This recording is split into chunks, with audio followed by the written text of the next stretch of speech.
अब इसको लेकर जा रहे हैं इस्लाम और क्रिश्चियनिटी में। इस्लाम में जाति खोज ली गई है, अब क्रिश्चियनिटी में जाति खोजने की कोशिश हो रही है। ये जाति का जो विमर्श है, जाति की अस्मिता की जो राजनीति है, उसको और तेज करने और बढ़ाने की कोशिश हो रही है, क्योंकि उनको लगता है कि इसी के जरिए हम सत्ता में वापस आ सकते हैं, हमको सत्ता मिल सकती है। दूसरी ओर प्रधानमंत्री नरेंद्र मोदी और उत्तर प्रदेश के मुख्यमंत्री योगी आदित्यनाथ, इन दोनों की जो कोशिश है कि जाति को चुनावी दृष्टि से अप्रासंगिक बना दिया जाए, और उसमें सबसे बड़ी भूमिका जो दो चीज़ों की है। एक, सरकार की योजनाओं का।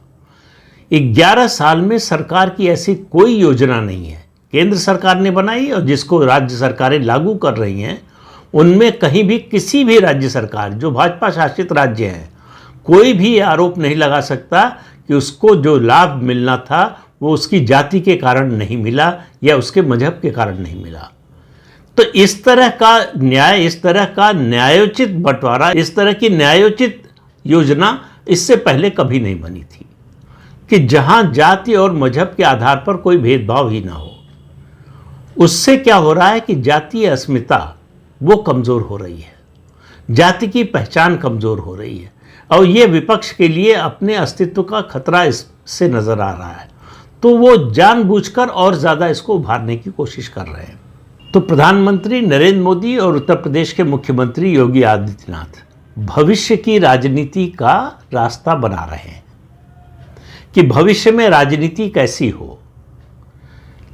भविष्य की राजनीति सिर्फ कल्याणकारी हो, यानी आम लोगों के कल्याण की बात करे। उनकी जाति के आधार पर, उनके मजहब के आधार पर सरकार कोई कार्यक्रम न बनाए और सरकार का कोई कार्यक्रम न चले। अब विपक्ष की समस्या यह है कि इस राजनीतिक रणनीति का उनके पास कोई जवाब नहीं है और जवाब देने की उनके पास कोई तैयारी नहीं है।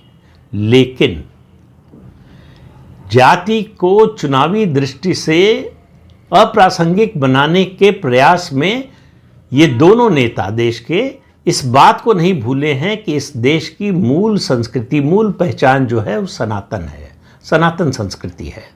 तो प्रधानमंत्री नरेंद्र मोदी के भाषण आप याद कीजिए कि डीकोलोनाइजेशन की जो उन्होंने बात की, उपनिवेशवाद की मानसिकता से निकलने की बात की है।